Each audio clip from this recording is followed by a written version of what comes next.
بسم الله الرحمن الرحيم. الحمد لله رب العالمين، والصلاة والسلام على رسوله الكريم، أما بعد. أعوذ بالله من الشيطان الرجيم. بسم الله الرحمن الرحيم. وقالت اليهود ليست النصارى على شيء وقالت النصارى ليست اليهود على شيء وهم يتلون الكتاب كذلك قال الذين لا يعلمون مثل قولهم فالله يحكم بينهم يوم القيامة فيما كانوا فيه يختلفون ومن أظلم ممن منع مساجد الله أن يذكر فيها اسمه وسعى في خرابها أولئك ما كان لهم أن يدخلوها إلا خائفين لهم في الدنيا خزي ولهم في الآخرة عذاب عظيم ولله المشرق والمغرب فأينما تولوا فثم وجه الله إن الله واسع عليم وقالوا اتخذ الله ولدا سبحانه بل له ما في السماوات والأرض كل له قانتون بديع السماوات والأرض وإذا قضى أمرا فإنما يقول له كن فيكون. صدق الله العظيم.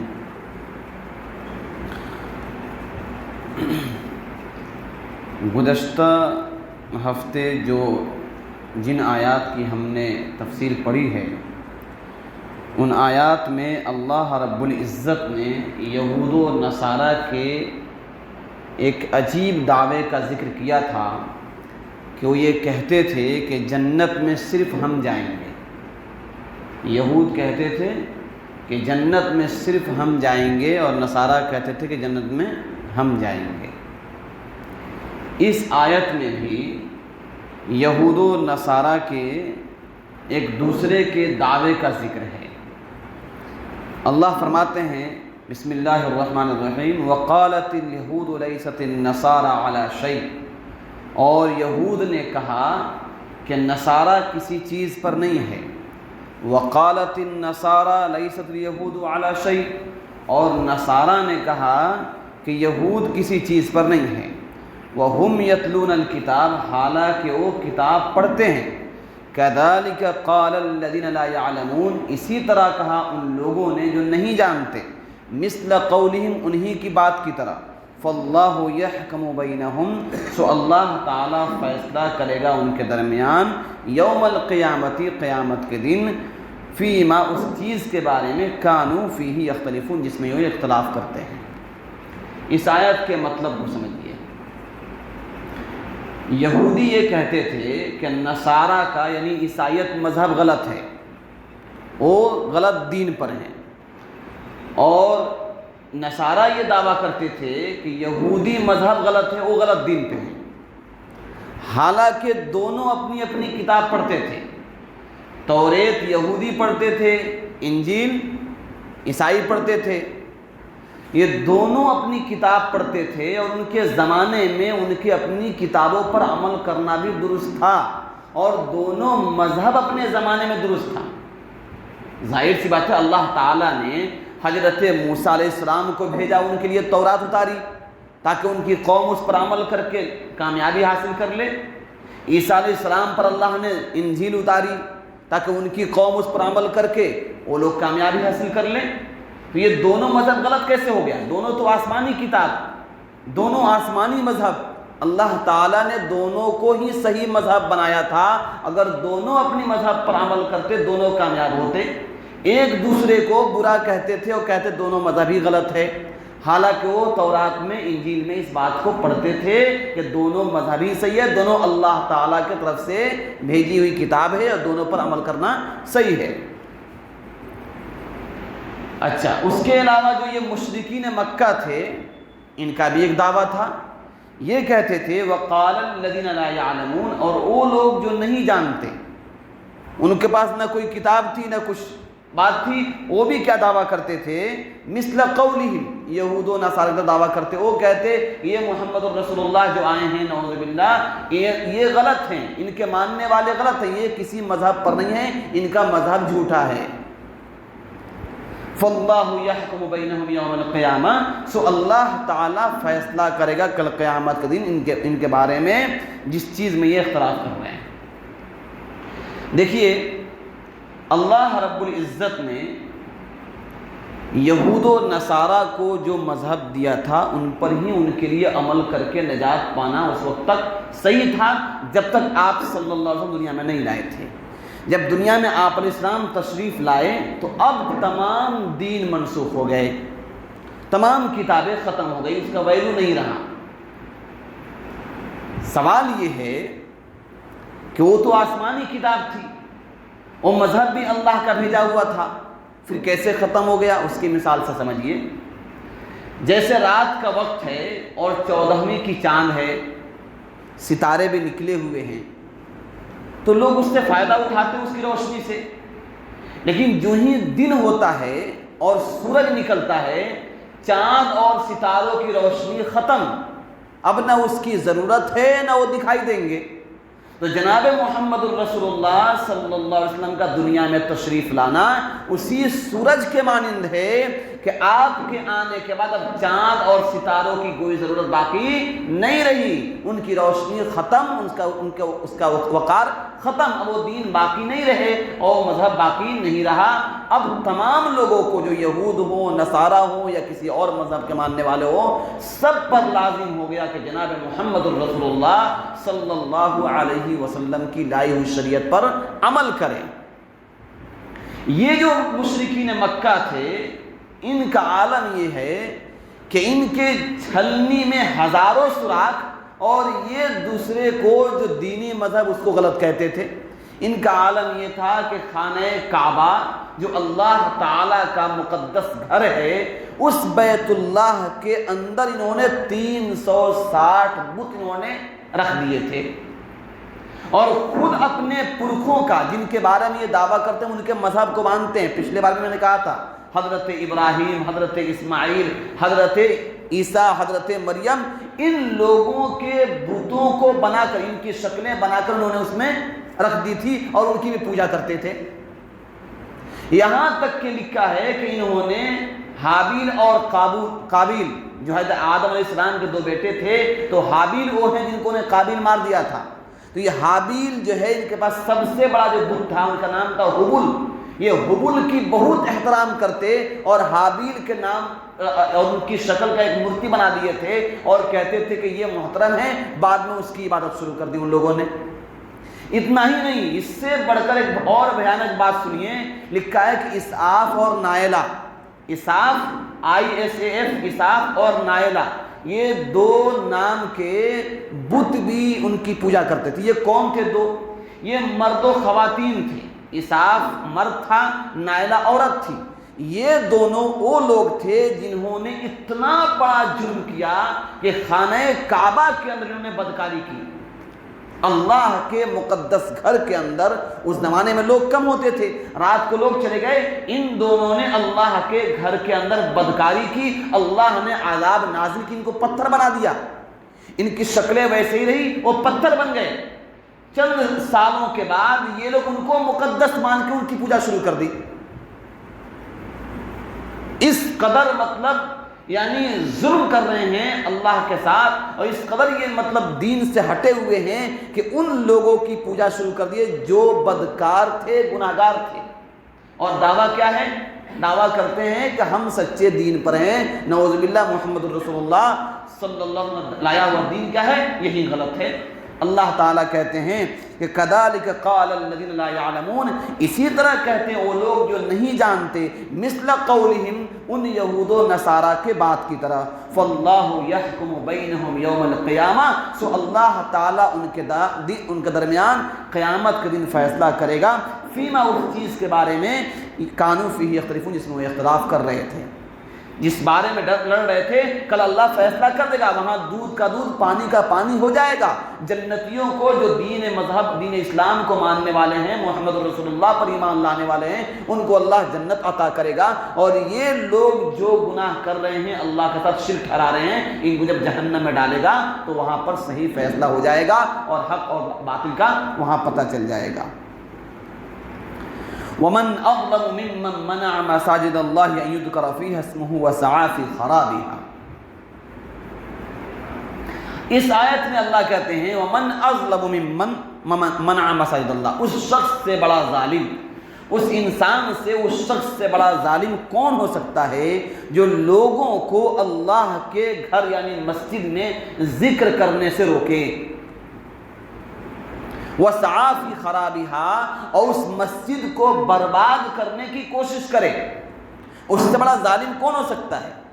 اس آیت کا کئی مطلب علماء نے بیان کیے۔ ایک مطلب تو یہ ہے کہ جناب محمد الرسول اللہ صلی اللہ علیہ وسلم کو اتنا ستایا گیا کہ بیت اللہ کو، اپنے گھر کو آپ علیہ السلام چھوڑ کر اپنے صحابہ اکرام کے ساتھ ہجرت کرنے پر مجبور ہو گئے، مدینہ منورہ چلے گئے۔ چند سالوں کے بعد اس گھر میں، اللہ کے گھر کی زیارت کرنے کے لیے عمرہ کے ارادے سے آپ تشریف لائے، آپ کو مقام حدیبیہ میں روک دیا گیا، اور آپ سب کو معلوم تھا کفار مکہ کو کہ وہ لڑنے نہیں آئے ہیں، قبضہ کرنے نہیں آئے ہیں، صرف اللہ کے گھر کی زیارت کرنے اور اس کا طواف کرنے اور عمرہ کرنے آئے ہیں۔ اس کے باوجود ان لوگوں نے اللہ کے نبی علیہ السلام کو آنے نہیں دیا، وہیں سے واپس کر دیا۔ اللہ کہتے ہیں کہ ان سے بڑا ظالم کون ہو سکتا ہے جو اللہ کے بندوں کو اللہ کے نام لینے سے، اللہ کے ذکر کرنے سے اللہ کے گھر میں روکتے، اس سے بڑا ظالم کوئی نہیں ہو سکتا ہے۔ اس کے علاوہ ایک مطلب یہ بیان کیا ہے کہ جناب محمد الرسول اللہ صلی اللہ علیہ وسلم کے دنیا میں تشریف لانے سے پہلے بیت المقدس میں یہود عبادت کر رہے تھے۔ ایک بادشاہ تھا عیسائیوں کا جس کا نام تھا طیطس یا طیطاؤس۔ اس طیطاؤس بادشاہ کے ساتھ عیسائیوں نے مل کر تمام یہودیوں کا قتل عام کر دیا مسجد کے اندر، اور صرف مسجد میں نہیں کیا بلکہ مسجد سے باہر جو لوگ تھے ان سب کا بھی قتل عام کیا۔ اس قدر خون بہایا کہ تاریخ میں لکھا ہے کہ گھوڑوں کے یہ جو گھٹنے ہوتے ہیں وہ خون میں ڈوب گئے تھے۔ اللہ تعالیٰ کہتے ہیں اس سے بڑا ظالم کون ہو سکتا ہے جو اللہ کے بندوں کو اللہ کا ذکر کرنے سے اس کی مسجد میں روک دے۔ وہ مراد بھی ہو سکتے ہیں۔ اسی طرح سے آج کے دور میں بھی جو لوگ اللہ کے بندوں کو اللہ کے ذکر کرنے سے، اس کے گھر میں آنے سے روکتے ہیں، اس سے بڑا ظالم کوئی نہیں ہے، اور ہر ظالم کی گردن ناپی جائے گی، اللہ تعالیٰ ان کا حساب لے گا۔ یہاں پر مسجد کے کچھ آداب کا بھی مسئلہ جان لینا چاہیے۔ مسجد میں شور شرابہ کرنا، مسجد میں دنیا کی باتیں کرنا اللہ رب العزت کے نزدیک انتہائی بڑا جرم ہے۔ اس سے اعمال انسان کے برباد ہو جاتے ہیں۔ ملا علی قاری رحمۃ اللہ علیہ نے لکھا ہے کہ مسجد میں شور کرنا یہ بالکل حرام ہے، یہاں تک کہ مسجد میں زور زور سے ذکر کرنا جس سے تلاوت کرنے والے لوگوں اور نماز پڑھنے والے لوگوں کو پریشانی ہو تب بھی حرام ہے۔ اس لیے مسجد کے ادب کا لحاظ کرنا انتہائی ضروری ہے۔ مسجد کے آداب کا خیال بہت اہم ہے۔ اگر ہم نے مسجد کا آداب کا خیال نہیں کیا، ہمارے اعمال کیسے باطل ہو جائیں گے ہمیں پتہ بھی نہیں چلے گا۔ اس کا خیال خوب رکھنا چاہیے۔ اللہ کہتے ہیں کہ وَمَنْ أَظْلَمُ مِمَّنْ مَنَعَ مَسَاجِدَ اللَّهِ أَن يُذْكَرَ فِيهَا اسْمُهُ وَسَعَى فِي خَرَابِهَا، اور اس شخص سے بڑا ظالم کون ہو سکتا ہے جو اللہ کے گھر یعنی مسجد میں اللہ کے نام لینے ذکر کرنے سے روکے، وَسَعَى فِي خَرَابِهَا، اور اس کے برباد کرنے کی کوشش کرے۔ أُولَئِكَ مَا كَانَ لَهُمْ أَن يَدْخُلُوهَا إِلَّا خَائِفِينَ، أُولَئِكَ یہی وہ لوگ ہیں ما کان لہم، نہیں ہے ان کے لیے کہ وہ داخل ہوں الا خائفین، مگر ڈرتے ہوئے۔ ہونا تو یہ چاہیے تھا کہ اللہ کے گھر میں خوف کرتے ہوئے داخل ہوتے، ڈرتے ہوئے داخل ہوتے، اللہ کا خوف دل میں رہتا۔ اس کے بجائے یہ لوگ اللہ کے گھر کو برباد کرتے ہیں اور اس میں ذکر کرنے والوں کو پریشان کرتے ہیں۔ یہ جو ہے اللہ تعالیٰ کے نزدیک انتہائی بڑا جرم ہے۔ لہم فی الدنیا خزی، اللہ کہتے ہیں ان کے لیے دنیا میں بھی رسوائی ہے، وَلَهُمْ فِي الْآخِرَةِ عَذَابٌ عَظِيمٌ، اور آخرت میں بھی ان کے لیے سخت عذاب ہے، بڑا عذاب ہے ان کے لیے۔ وَلِلَّهِ الْمَشْرِقُ وَالْمَغْرِبُ، اور اللہ ہی کے لیے ہے مشرق اور مغرب، اللہ ہی کے لیے ہے مشرق و مغرب، پورا پچھم اتر دکھن جو بھی ہے سب اللہ تعالیٰ کا ہے۔ فَأَيْنَمَا تُوَلُّوا فَثَمَّ وَجْهُ اللَّهِ، سو جدھر اللہ تعالیٰ کا حکم ہو جائے آپ رخ پھیر لیں، ادھر اللہ کو پائیں گے۔ ان اللہ واسع علیم، اللہ تعالیٰ بڑی وسعت والے اور بہت جاننے والے ہیں۔ اس آیت کے بارے میں پچھلی آیت سے اس کا تعلق ہے۔ میں نے پیچھے بتایا تھا کہ جناب محمد الرسول اللہ صلی اللہ علیہ وسلم ظہر کی نماز پڑھ رہے تھے اور آپ کے دل میں بار بار یہ تمنا ہوتی تھی کہ کاش میرا قبلہ اور میرا جو ہے کعبہ کیا ہوتا، خانہ کعبہ ہو جاتا، اور بیت المقدس سے قبلہ ہمارا خانہ بیت اللہ ہو جاتا۔ یہ دل میں خیال آتا تھا۔ آپ ظہر کی نماز پڑھا رہے تھے، 2 رکعت نماز پڑھا چکے تھے کہ اللہ تعالیٰ کا حکم آ گیا کہ اب آپ اپنا رخ کیا کیجئے، بیت المقدس سے پھیر کر بیت اللہ کی طرف کر لیجئے۔ اس پر یہود و نصارہ نے ہنگامہ شروع کر دیا، ارے یہ ان کا کیسا، مشرکین مکہ نے کیسا مذہب ہے، ان کا قبلہ ہی بدل جاتا ہے، ان کا قبلہ ہی بدل جاتا ہے۔ اللہ تعالیٰ نے کہا کہ اچھا وَلِلَّهِ الْمَشْرِقُ وَالْمَغْرِبُ، ارے بھائی مشرق اسی اللہ کی ہے، مغرب اسی اللہ کا، اور پورب اسی کا، پچھم اسی کا، اتر اسی کا، دکھن اسی کا۔ اللہ جدھر حکم دے دے ادھر پھر جائیے، اللہ کو پا لیں گے۔ یہ تو آپ اپنے طرف سے نہیں بلکہ اللہ کے حکم سے آپ نے بیت المقدس سے بیت اللہ کا رخ کیا ہے، آپ ادھر کیجئے، ان بیوقوفوں کو بولنے دیجئے۔ ان اللہ واسع علیم، اللہ تعالیٰ بہتر جاننے والے، یہ اللہ نے جواب دیا۔ آگے آتا ہے وَقَالُوا اتَّخَذَ اللَّهُ وَلَدًا سُبْحَانَهُ بَل لَّهُ مَا فِي السَّمَاوَاتِ وَالْأَرْضِ كُلٌّ لَّهُ قَانِتُونَ۔ اللہ کہتے ہیں وَقَالُوا اتَّخَذَ اللَّهُ وَلَدًا، یہ مشرکین مکہ، یہ یہود و نصارہ، ان لوگوں نے کہا اللہ کی نعوذ باللہ اللہ کا اولاد ہے، اللہ کے لیے اولاد تجویز کر دی۔ سبحانہ، اللہ کی ذات تو پاک ہے اس سے، بل لہ ما فی السماوات والارض، ارے اولاد کس کو ضرورت ہے جو محتاج ہو کسی کا، اللہ تعالیٰ کا ہی تو پورا عالم ہے۔ بل لہ ما فی السماوات والارض، اللہ ہی کا ہے جو کچھ زمین میں ہے، جو کچھ آسمان میں ہے۔ وَكُلٌّ لَّهُ قَانِتُونَ، اسی پر کیا ہے، ہر ایک کو بھروسہ کرنا ہے۔ بہرحال اس آیت میں اللہ رب العزت جو ہے کہتے ہیں کہ یہود و نصارہ نے اللہ تعالیٰ کے ساتھ اولاد کو ٹھہرایا۔ کسی نے کہا کہ نعوذ باللہ عزیر علیہ السلام جو پیغمبر ہیں وہ اللہ کے بیٹے ہیں، کسی نے حضرت عیسیٰ علیہ السلام کو اللہ کا بیٹا ٹھہرا دیا، اور مشرکین مکہ نے کہا کہ فرشتے اللہ کی بیٹیاں ہیں، نعوذ باللہ۔ اللہ تعالیٰ کہتے ہیں یہ انتہائی بیوقوفی والی بات ہے، اللہ تعالیٰ اس سے پاک ہے۔ اور سورہ اخلاص میں اللہ نے اعلان کیا، اپنا انٹروڈکشن کرایا، قل هو اللہ احد، اے نبی آپ کہہ دیجئے وہ اللہ اکیلا ہے، ایک ہے، اللہ الصمد، اللہ بے نیاز ہے، لم یکن لہ، قل هو اللہ احد اللہ الصمد لم یلد ولم یولد، نہ اس کی اولاد ہے نہ وہ کسی سے جنا گیا ہے، وقل لہ کفوا احد، اور وہ بالکل بے نیاز ہے، کسی کا وہ کسی کا محتاج نہیں ہے۔ اس آیت میں اللہ تعالیٰ نے اپنا تعارف کرایا، انٹروڈکشن دیا کہ میرے لیے اولاد کی تجویز کرنا اور کچھ بتانا گویا کہ میری قدرت کو ہیچ دکھانا ہے۔ اللہ تعالیٰ نعوذ باللہ قادر مطلق ہے، اللہ تعالیٰ اس چیز سے پاک ہے۔ جو لوگ ایسا کہتے ہیں وہ انتہائی بڑے مجرم ہیں۔ بدیع السماوات والارض، اللہ وہ ہے جو بغیر نمونے کے آسمان و زمین کو پیدا کرنے والا ہے، بغیر نمونے کے آسمان و زمین کو پیدا کرنے والا ہے، بنانے والا ہے۔ وَإِذَا قَضَى أَمْرًا، اور جب وہ کسی چیز کا فیصلہ کر لیتا ہے، فَإِنَّمَا، تو یقینی طور پر، یقول کہتا ہے اسے، لہو، اس سے کہتا ہے کن ہو جا، فیکون، وہ چیز ہو جاتی ہے۔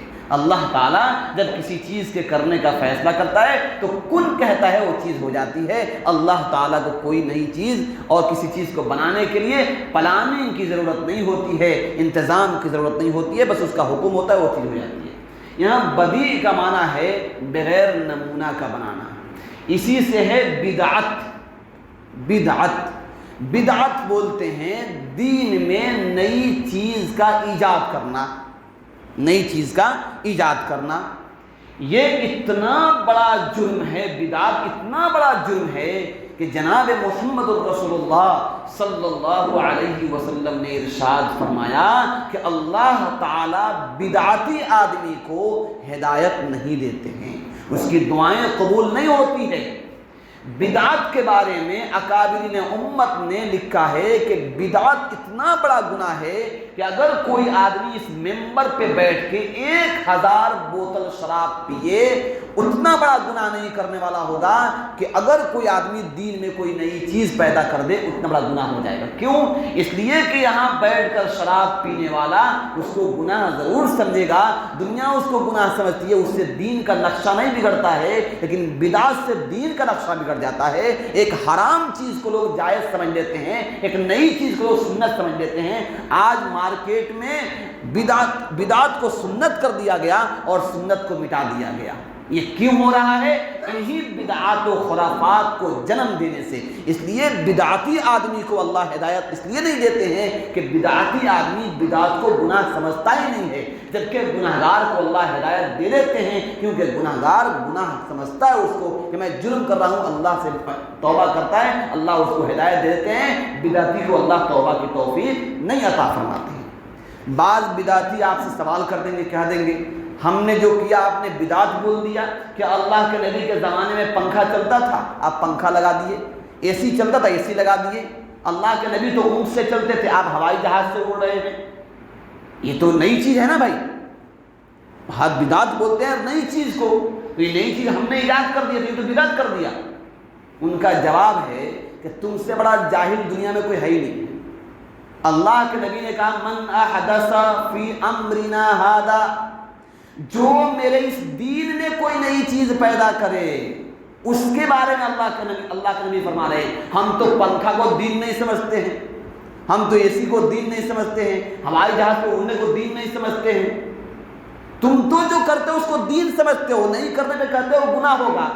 ہم بھائی پنکھا چلاؤ نہ چلاؤ نہ گناہ، اس سے کوئی مطلب ہی نہیں ہے۔ کوئی پنکھا چلائے تب بھی اس کو گناہ نہیں، نہ چلائے اس کو گناہ نہیں، اس کو ہم دین نہیں سمجھتے۔ ہاں کوئی کہے کہ نہیں یہ سنت ہے پنکھا چلانا، بدعتی ہو جائے گا وہ۔ کوئی کہتا نہیں پنکھا چلانا سنت ہے، وہ دین ہے تو بدعتی ہو جائے گا وہ۔ کوئی دین اس کو نہیں سمجھتا ہے، نہ ہوائی جہاز پہ اڑنے کو دین سمجھتا ہے، نہ پنکھا کو دین سمجھتا، نہ لائٹ کو دین سمجھتا، نہ کسی چیز کو دین سمجھتا ہے۔ تو اس کو ایسے بیوقوف مت بنائیے کہ جس کی کوئی سر و پیر نہ ہو، اس سے اس کا کوئی تعلق نہیں ہے۔ دین میں نئی چیز پیدا کرنے کو بدعت کہتے ہیں، جس کی کوئی معافی نہیں ہے۔ اللہ تعالیٰ بہت، شرک کے بعد سب سے بڑا جرم بدعت ہے۔ اللہ تعالیٰ بدعت سے بچنے کی توفیق عطا فرمائے۔ آگے اللہ کہتے ہیں جی بدیع السماوات والارض، اللہ تعالیٰ آسمان و زمین کو بغیر نمونے کے پیدا کرنے والے ہیں۔ وَإِذَا قَضَى أَمْرًا فَإِنَّمَا يَقُولُ لَهُ كُن فَيَكُونُ، کہ اللہ تعالیٰ جب کسی چیز کے کرنے کا فیصلہ کرتے ہیں تو یقینی طور پر کہہ دیتے ہیں ہو جا، بس وہ چیز ہو جاتی ہے۔ اللہ تعالیٰ کی قدرت کاملہ ایسی ہے کہ جس چیز کو چاہتے ہیں جب کہتے ہیں جب ہو جاتا ہے۔ اللہ کا نظام ہے، اللہ اپنے حساب سے چلاتے ہیں۔ اللہ تعالیٰ ہم سب کو کہنے اور سننے میں جو کمی اسے معاف فرمائے، اور اللہ تعالیٰ عمل کی توفیق عطا فرمائے۔ دعا کریں۔ الحمدللہ، اللہم صلی علی محمد النبی الامی وعلی آلہ وسلم تسلیما، رب اغفر وارحم وانت خیر الراحمین، لا الہ الا انت الحلیم الکریم، سبحان اللہ رب العرش العظیم۔ اے مولا کریم، ہمارے گناہوں کو، خطاؤں کو معاف فرما، لغزشوں کو معاف فرما۔ اے اللہ جو کچھ باتیں ہوئی، اے اللہ جو کمی کوتاہی غلطی اسے معاف فرما دیجیے۔ اے اللہ جو حق بات کہی گئی اس پہ عمل کی توفیق عطا فرمائیے۔ اے اللہ بدعت و خرافات سے بچنے کی توفیق عطا فرمائیے۔ اے اللہ برائیوں سے بچنے کی توفیق عطا فرمائیے۔ جناب محمد الرسول اللہ صلی اللہ علیہ وسلم کی لائی ہوئی شریعت پہ عمل کرنے کی توفیق عطا فرمائیے، ایک ایک سنت کو زندہ کرنے کی توفیق عطا فرمائیے۔ اے اللہ ہم نے سنتوں کو زندہ نہ کیا، اس وجہ سے آج بدعات و خرافات جنم لے لیے۔ اے اللہ ہمیں پورے عالم میں سنت کو زندہ کرنے کی توفیق عطا فرمائیے۔ اے اللہ اس قرآن مقدس کے صدقے ہماری مغفرت فرما دیجیے، ہماری مصیبت و پریشانی بیماریوں کو دور فرما دیجیے۔ اے اللہ اس قرآن کے احکام کو پورے عالم تک اس کے پیغام کو پہنچانے کے لیے قبول فرما لیجیے، ہمت و صلاحیت عطا فرمائیے۔ اے اللہ اس میں مجمع میں جو لوگ بیٹھے ہیں سب کے بیٹھنے کو قبول فرما لیجیے، سب کی جائز مرادوں کو پورا فرمائیے، بیماروں کو شفا کاملہ عاجلہ دائمہ مستمرہ عطا فرمائیے۔